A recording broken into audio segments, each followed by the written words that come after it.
Et bonjour à tous, bienvenue pour le 5ème épisode de Game Review, et dans cet épisode on va parler d'un jeu sorti en 2011 sur la 3DS.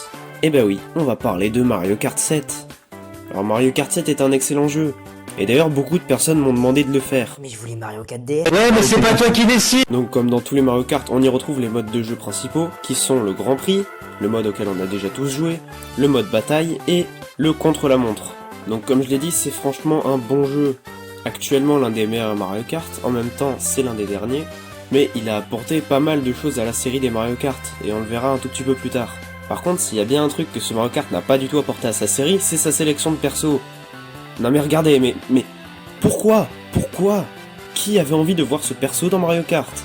C'est sûr que tout le monde voulait jouer la Reine des Abeilles depuis qu'on l'avait gratté le dos dans Mario Galaxy, évidemment le moment le plus apprécié des joueurs Nintendo. Bon, je dis ça, mais je sais pas si c'est vraiment mieux que Rob dans Mario Kart DS. Ouais, ils ont quand même des persos assez ambigus sur les Mario Kart de console portable. Mais malgré le roster, franchement, le jeu est vachement bien, notamment sur sa sélection de pistes, que ce soit les nouvelles pistes comme le Mont Woohoo ou la piste musicale, ou encore sa sélection de pistes rétro qui est vraiment bien, comme le Pinball Waluigi ou le Super Marché Coco.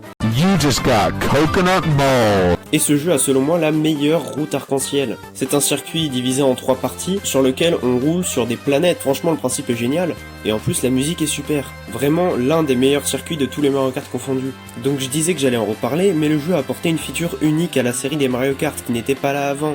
Alors beaucoup diront que c'est les phases sous l'eau et dans les airs. Mais faut vraiment être aveugle pour pas voir la vraie feature de ce nouveau Mario Kart. La 3D! Non, évidemment, je plaisante. Évidemment, la nouvelle vraie feature de ce Mario Kart, c'est le fait qu'on puisse personnaliser ses véhicules, avec différents types de roues, de karts ou de parapentes.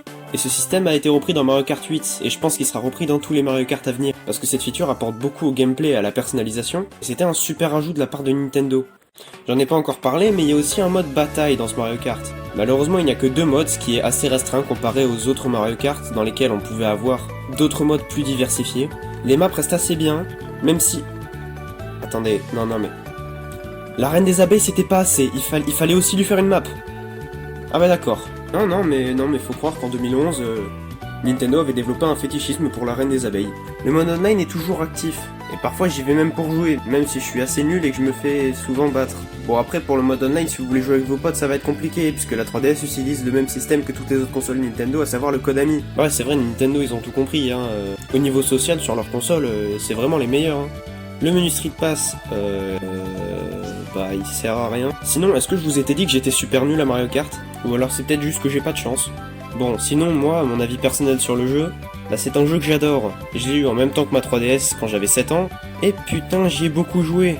C'est même l'un des jeux après Animal Crossing auquel j'ai le plus joué sur ma 3DS. Ce jeu est vraiment bien, d'autant plus en considérant que c'est un titre de lancement de la 3DS, qui est sorti en tout début de vie de la console.